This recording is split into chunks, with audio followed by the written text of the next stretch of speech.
Vasudev Raj is a professor. So let me just introduce him to the audience. Vasudev Raj, PhD, is a consummate scholar of international reviews. He has authored over 35 publications in international peer-reviewed journals and integrates applied management, decision sciences in profiling solutions to leadership and management issues. Dr. Raj is invited to present at major international conferences across the globe on a regular basis. He frequently travels to educate diverse audiences on the values of love, peace, unity in diversity, social justice and positive change, community development, conflict solution, and organizational leadership. His research interest includes endogenous and exogenous factors affecting organizational leadership, self-control and organizational leadership, social justice and sonic therapeutic intervention, race and general happiness. Now let me come to his education. He has done his PhD, Applied Management and Decision Sciences, Leadership and Organizational Change, Walden University, USA. He has done his MA in Critical and Creative Thinking, NEDU, Nigeria, affiliated with the Institute for the Advancement of Philosophy for Children, Montclair State University, USA. He is also having some professional associations like Academy of Management, International Political Science Association, International Studies Association, International Leadership Association, National Social Science Association. So we are very fortunate to have such an eminent professor with us today. Today the title on which he is going to talk about is Sonic Therapeutic Intervention for Global Peace and Harmony. So may I now request Professor Dash to please deliver his lecture. Thank you.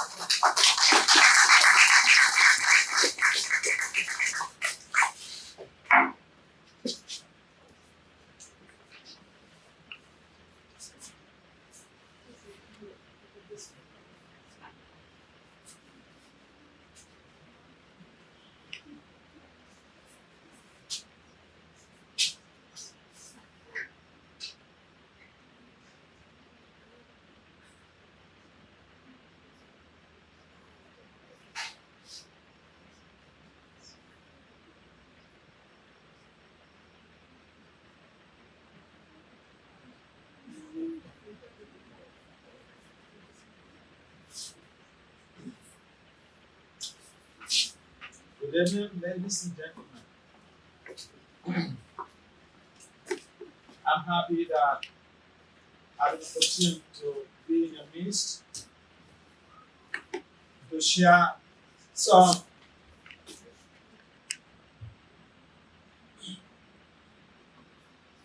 with you on some research developments that have been conducted on sonic therapeutic intervention for global peace and harmony.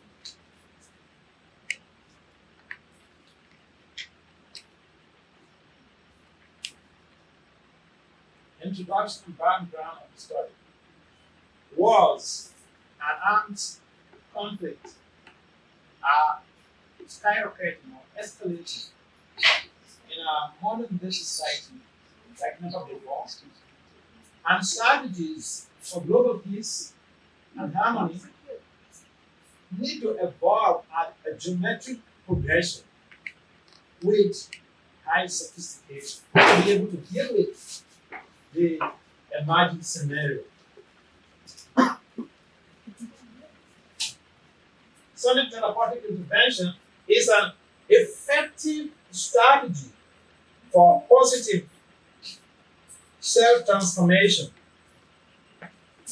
managing intra and interpersonal conflicts, and mental health. All of us, we need some sanity. We need sound mental health to be able to do our businesses, to focus on our studies, to be able to radiate the love we want to share in the world. And therefore, it is important to understand the undertones and the importance of sonic therapy. Wars have been ravaging the whole of society. Currently, we have one that is going on between Russia and Ukraine. Other wars are ravaging different communities in the global village. Over 40 million people died in the 20th century wars. 40 million, that's not the truth. So, wars are, we have a concern for wars. And I think everyone here would agree that the world needs peace. And we need peace. In 2013, I saw this study, and I was 10 years after the American invasion of Iraq under the leadership of George W. Bush, the American ex-president. In that survey, 53% of Americans considered it a mistake to have gotten involved in the invasion of Iraq. Today, about 76% of Russians, they are in support of the war in Ukraine. But maybe 10 years or 20 years down the line, the case might be different. Because right now, even the Russians, they're having some reversals in the invasion of Ukraine. The researcher, that's myself, I explore sonic therapeutic intervention for global peace and harmony. Definition of concepts. Global peace is a phenomenon that enables living entities to experience intrinsic or endogenous and exogenous tranquil states or tranquility from within and from without. What this basically implies is that for us to have a global setting where there is peace, we also have to have individually, we have to have peace. We can't give what we don't have. And for us to even champion or initiate global peace causes, we need to be peaceful ourselves. If we are not peaceful, I mean, it's like someone who wants to give charity. He has to have sufficient to be able to fend for himself and his family. So if he doesn't have the funds to be able to take care of himself, it's difficult to get out of his comfort zone to go and embark on charity. Peace is a two-dimensional phenomenon with both unprejudiced and prejudiced measures that humans need to learn in certain micro to macro ways. Sonic therapeutic intervention involves recapitulatory self-administration of specific transcendental sound vibrations that facilitate a positive change. And I made a reference to one of my very recent publications with the World Academy of Science, Engineering and Technology in London. Now, when we talk about sonic therapy or sonic therapeutic intervention, sonic comes or is derived from the word sound. If you Google sonic therapy, you will have a lot of, you know, applications even in the medical field.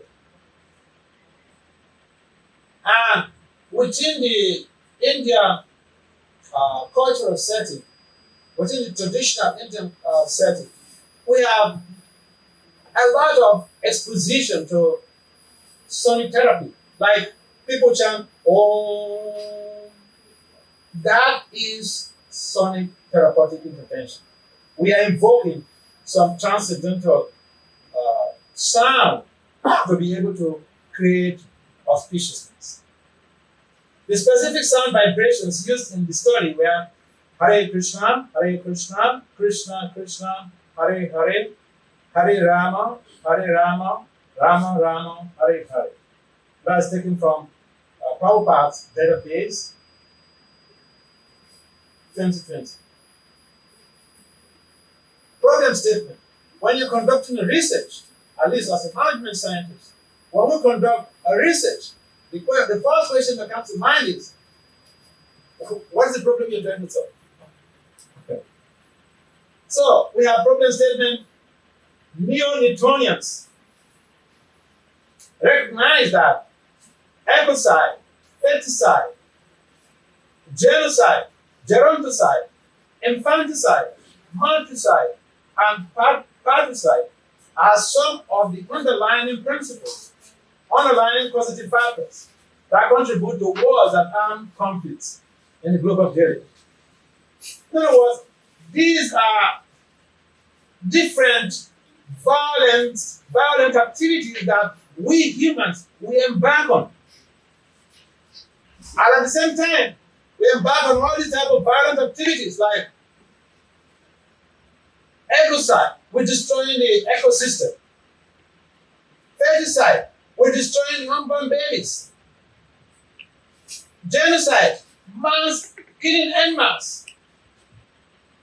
Geronticide, killing elderly people. And this is a very dominant in the Western countries. Of course, things like feticide, even right here in India, the dominance of female feticide is prevailing. I've seen a number of female researchers, they've conducted researches published in this very area. And I made references to some of their works. So, if we humans, we can embark on violent activities, we can commit violence. I think we can do that with impunity or free from any type of punishment or check. And then that is unfortunate.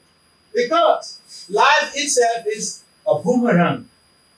I think in the Indian cultural system, we have a word called karma.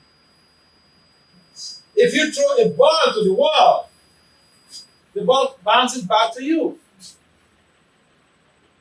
In this country, you'll find a number of people who embark on so many pious activities because they understand whatever they put into service, they get amazing rewards afterwards. And so, the actions we perform, we also get corresponding reactions. One of the principles of one of Newton's laws of motion also support this idea.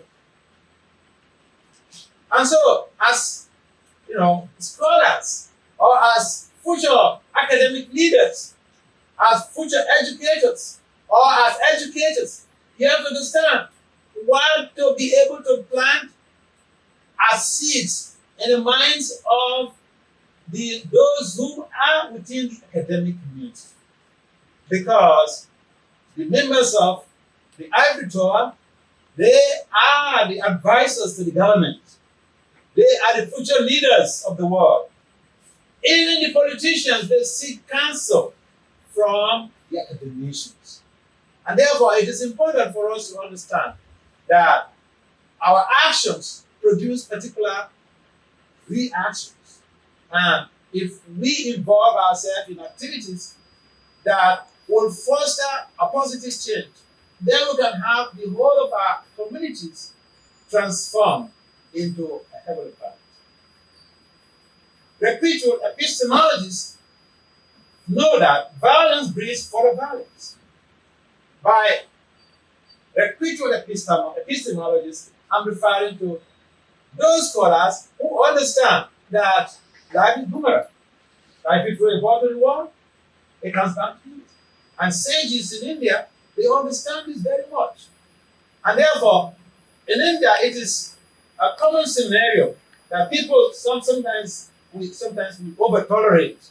And sometimes I used to joke with some of my friends in India that, you know, why you have to over tolerate situations? Because of this higher knowledge. And so they feel that, well, if someone does something to me, it's my karma, and the person is going to pay back or pay the price in due course of time anyway. But here we are. The crossroad to that effect is that people can take undue advantage of us. And recruitment epistemologists basically refers to those group of scholars or to those category of researchers, scholars, who understand that whatever actions we put in place, we will reap the result. Now, against extreme violence, heat stroke. I don't know how many of you have heard of this concept, heat stroke, that is dominant in America and other developing countries. That people have a child, and instead of just killing the child, they put the child in a vehicle under high temperature, and then they leave the child there. Just recently, one guy, 19 years old, with his girlfriend, they had bouncing baby boy, and they put the boy was just 2 years old or 1 year old or so. The father put him in a vehicle, in a car, and locked him up there, and then he left. And after 5 hours, when he came back, the boy is dead. And then he told the police that he just went out to use the restroom. But then the observers noticed that he was away for 5 hours. So it was a deliberate act. Now he's facing prosecution. And so this stroke is another violent way of killing children that we don't want. What do you mean by unwanted children? So it is not a question of unwanted children. It's unwanted, unexpected activities that we get ourselves involved in. Some of these type of violent activities on little kids is because we cannot control our senses. Now, we get involved in a relationship, there is also a tendency for accidental pregnancy. Just like sex is natural, pregnancy is also natural. Pills don't grow on trees. And so, we can't embark on activities to produce offspring or children, and then we kill them. It means that we are exhibiting some phenomenological mindset. By phenomenological mindset, I mean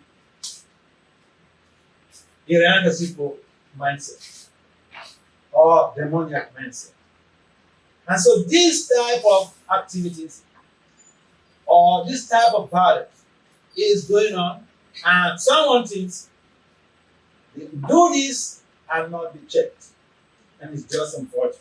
If even the police never checks the person, we will pay the price in due course of time in the form of wars. When all of these activities become so much on the planet, it reflects back, weighs back on the whole system, and it falls on us in the form of wars.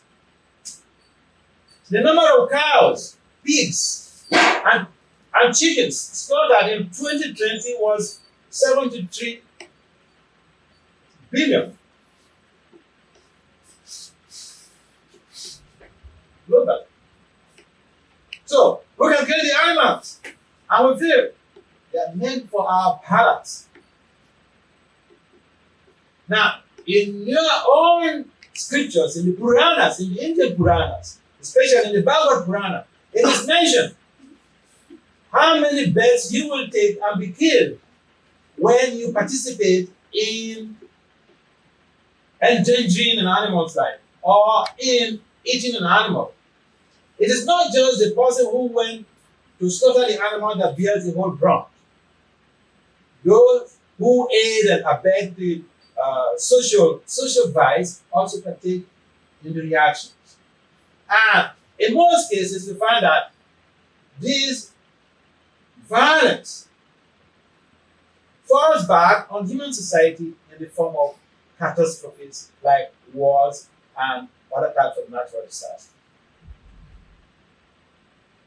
The specific problem is that leaders of global peace initiatives often do not understand the importance of solid therapeutic intervention in fostering global peace and harmony. So we look for ways to be able to bring peace to the world. And here we are, a simple thing. And please, I beg to share this.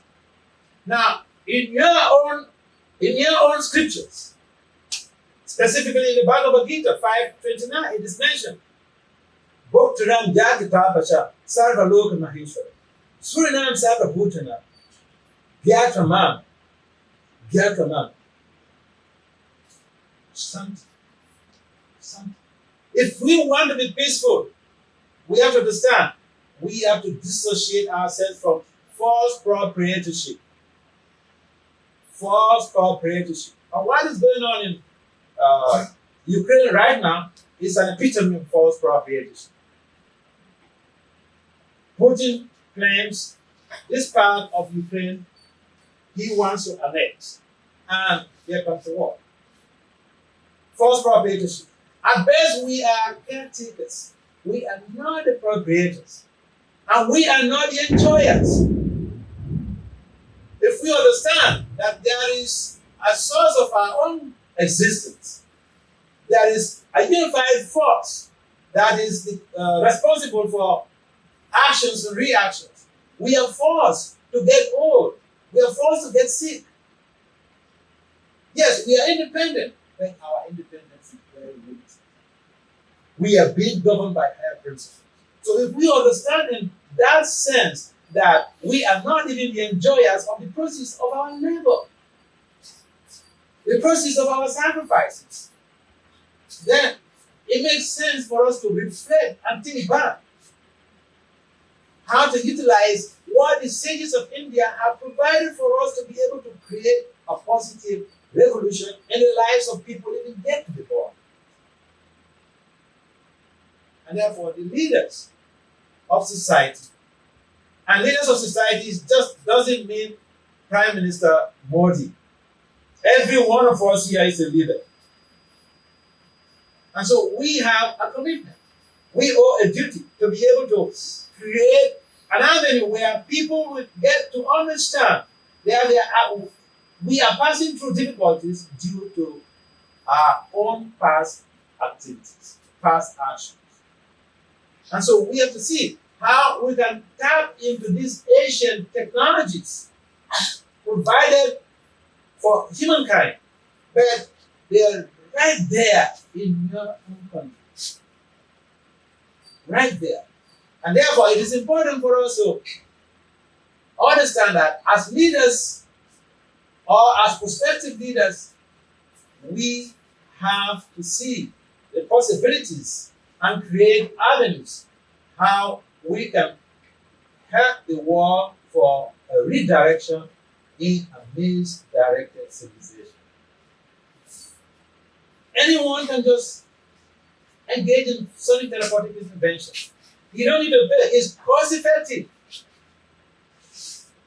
And you can change any names of any transcendental names. However, what we use in this very research is the Hare Krishna Hare.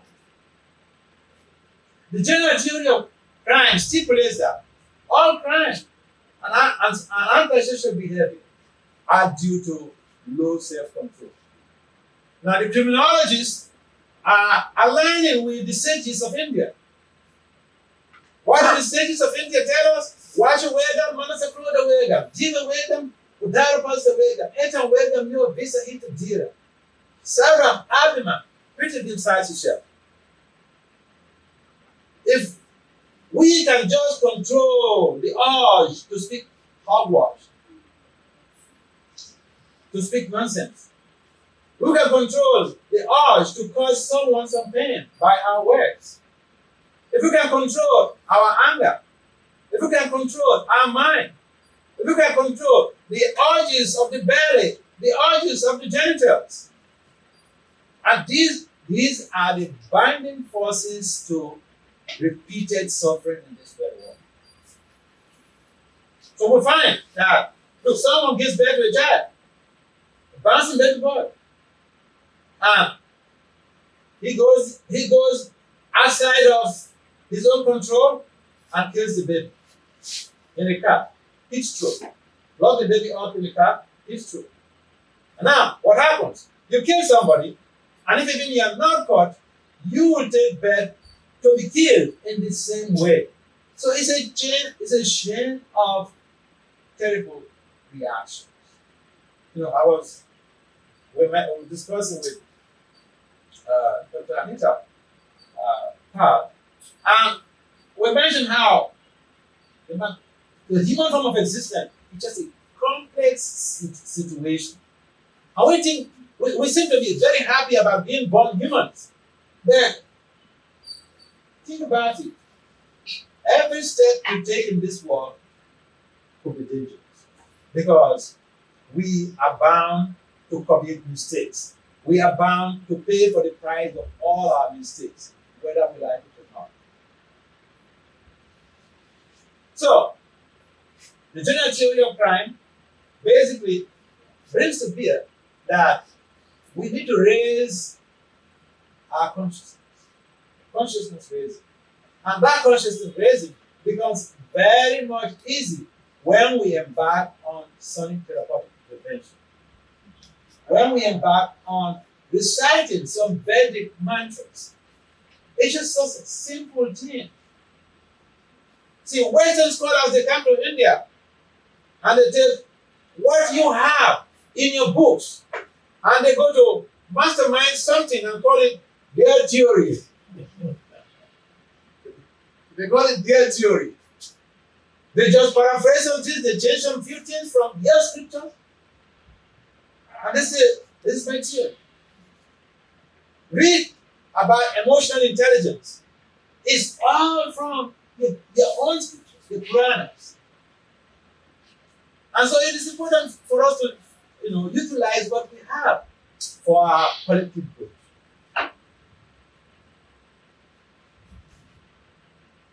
Global research has in most global research on peace and harmony has in most cases been on quantitative research.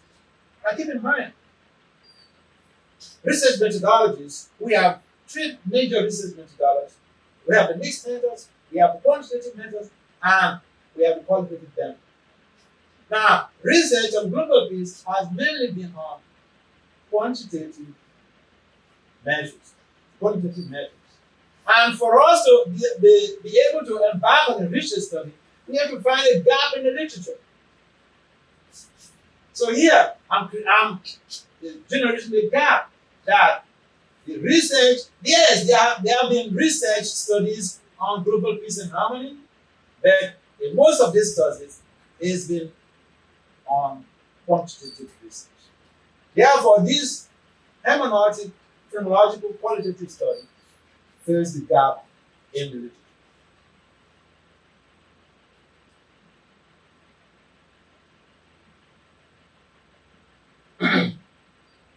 The purpose of the study, purpose statement, grounded in gut-fixing and hitching. 1980, that's a topographical error there, should be 1990. Grounded in gut-fixing and hitches, 1990, self-control and power past 1975 sonic therapeutic intervention frameworks. The purpose of this study is to explore sonic therapeutic intervention practitioners' lived experiences regarding the value of sonic therapeutic intervention for global peace and harmony. Now, what traditionally happens with sonic therapeutic interventions is that it helps to build them up with serenity of purpose. You find all of these sages, a real genuine sage, they're very tolerant. They don't get driven into catastrophes by some little pimping.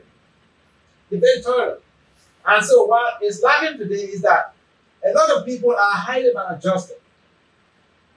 A lot of people want the whole world to adjust themselves to fit their purpose. But then we don't want to adjust ourselves to fit the purpose of others.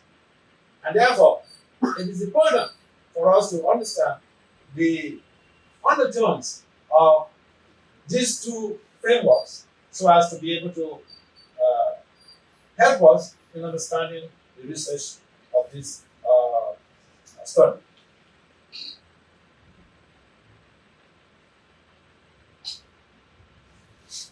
Research question. When you have to conduct a research, the question is, what is the basis of the research? What is the foundational question that you are investigating? So, in this very study, the research question is, what are the lived experiences of solid therapeutic intervention practitioners regarding the value of solid therapeutic intervention for global peace and harmony? This forms the foundation of the whole research. You may have inter-equations that follow, that align with this or that follow up with this, and then you have also sub questions that basically sub research questions that follow up with this.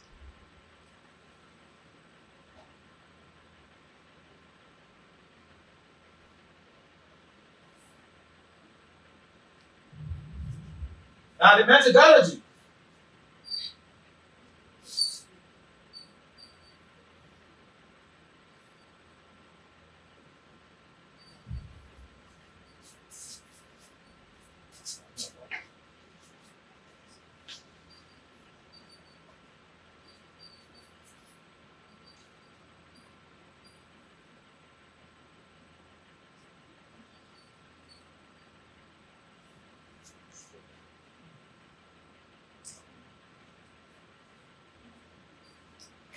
So the method and design of the research.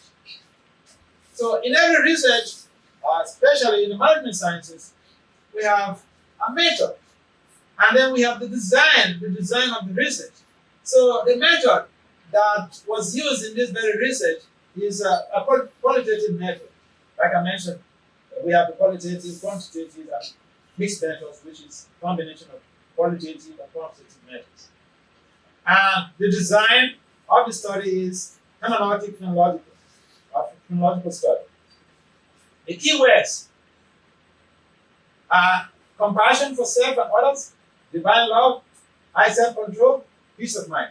I think a number of people will agree with me that the majority of people on this planet, we need peace of mind to be able to make a difference. We need also compassion for ourselves and for others to be able to make a difference. We need also divine love to be able to invoke the mercy of divinity in our midst or in our families. Because when we talk about even global conflicts, we can't preclude the family from global conflicts, because the family is a microcosm of the global village. And so what we experience in the world or in the global setting is just a reflection of what is happening in different families. There's a lot of conflict that is going on in different families. And peace of mind. We all need peace of mind to be able to grow, to be able to go about with our activities. Data collection and analysis. I utilized semi-structured interviews from a snowball purposeful sample of 8 participants and document review to be able to facilitate data collection. Now, where do I get my resources in terms of literature review? Because we need literature, we need some information from the literature to be able to use that in triangulating with the results of the study to be able to make a definite account of what is obtainable in the field. So resources that we use were from a business source, companies through Premium, EBSCO, Elsevier, Emerald, Google Scholar, ProQuest, PubMed, Science Direct, and Toria Database. The data was analyzed thematically. There are several ways to analyze data, but this very research, we analyze the data thematically. Interview results were triangulated with document review for the purpose of content validity. The results.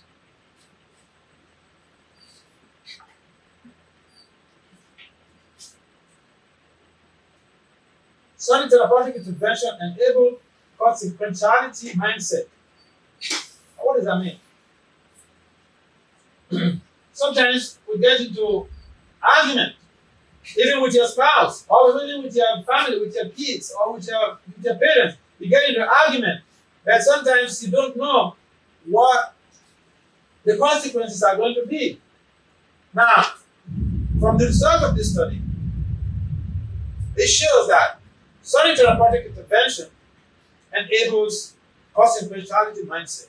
In other words, it enables us to become aware that where the energy we put in the opposite direction, we get the same result.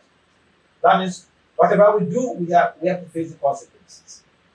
And second,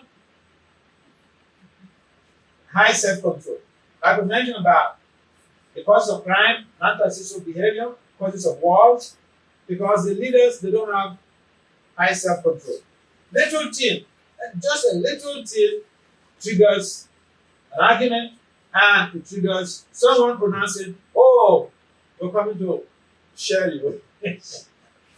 But you know what? They don't really go to the war front.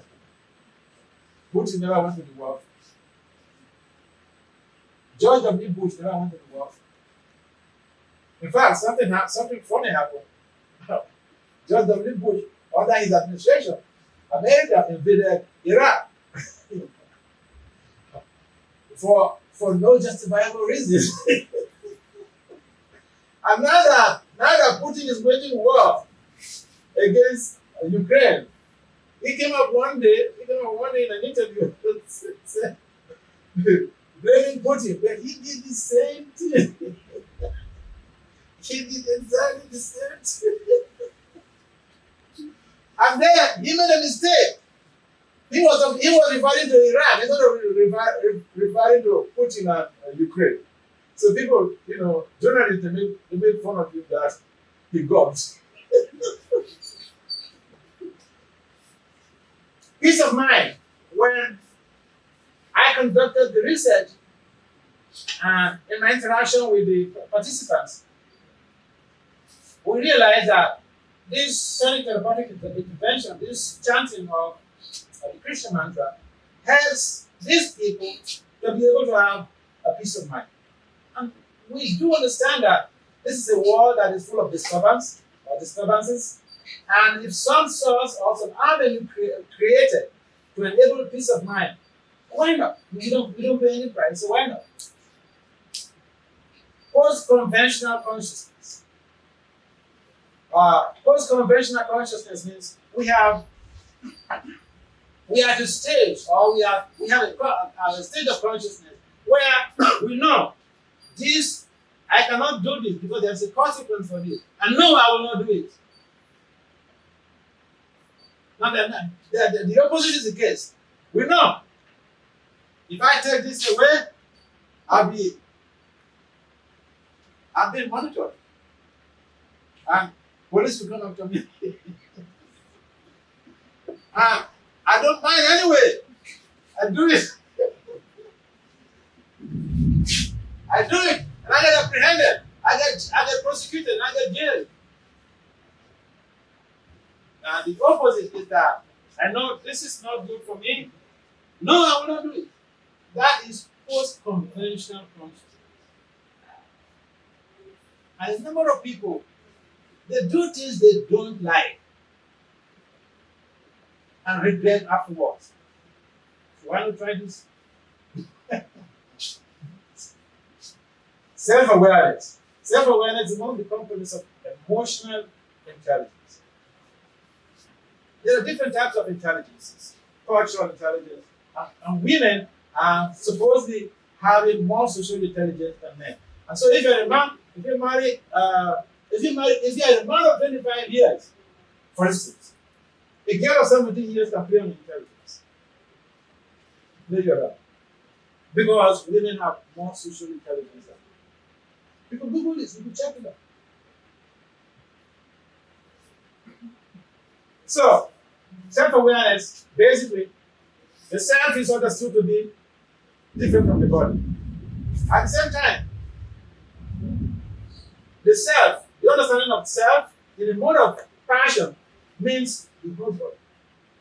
In the mode of goodness, the self is different from the physical body. So self-awareness implies that you understand you are a spirit soul. Like what the Bhagavad Gita says, Mama Evam so Jiva Loki Jiva Sanati. And so it is important for us to tap into these stations. See, I have the degrees that everyone else has. I have the PhD in management science that everyone else has. But I tap into your own tradition, your own knowledge base.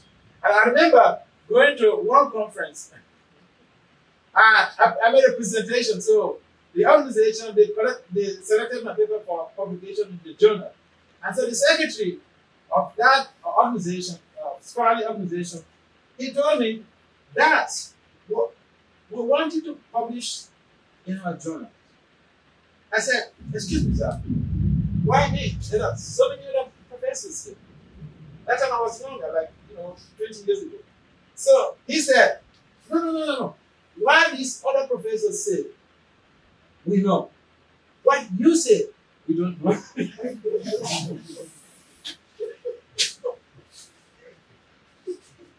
So, I come from your own tradition, from your own Puranas, your own sonic therapeutic interventions. So why don't you avail yourself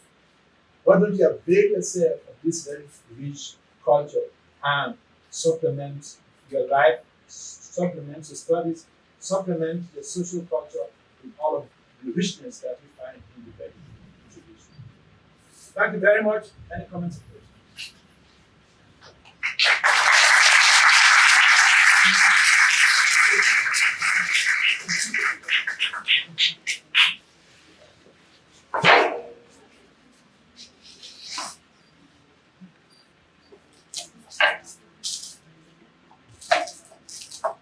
Just a minute. I'm sorry. There is a part that I left over. Now, when we have a research conducted based on my training at Walden University, in fact, when we have to register as a PhD candidate in Walden, if your research is not going to impact on social change, no, they'll not admit you. They'll not admit you. So, social change implications of this research. Basically, positive social change through enhanced global peace and harmony management, more significant peace leadership. This research, if implemented, will enhance peace leadership and result-oriented decision making. Also, the study results have the potential to de-escalate debt tool and depression associated with wars. The study results will mitigate the identity crisis and maladjustment that trigger wars and conflicts.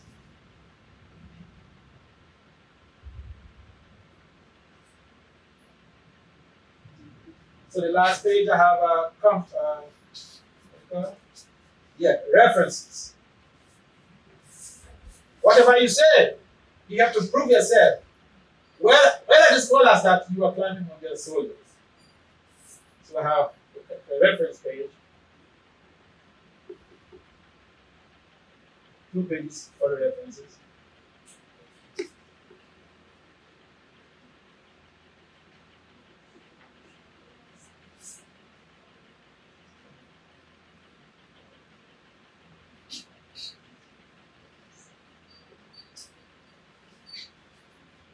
And yeah, questions, comments, thank you.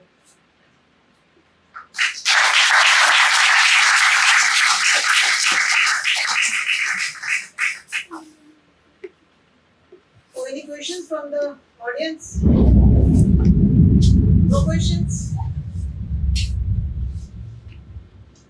So either you understood everything or you understood nothing. What it is? No question implies this. You have understood everything or nothing. Anyway, it was a wonderful talk, and I think it was something very unusual.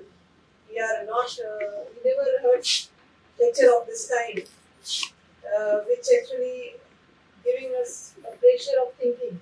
Now we need to think and rethink of what we are doing, what we should do, what we should not do, and all this. So I think it's a very informative for the students also. I think your people have enjoyed his lecture.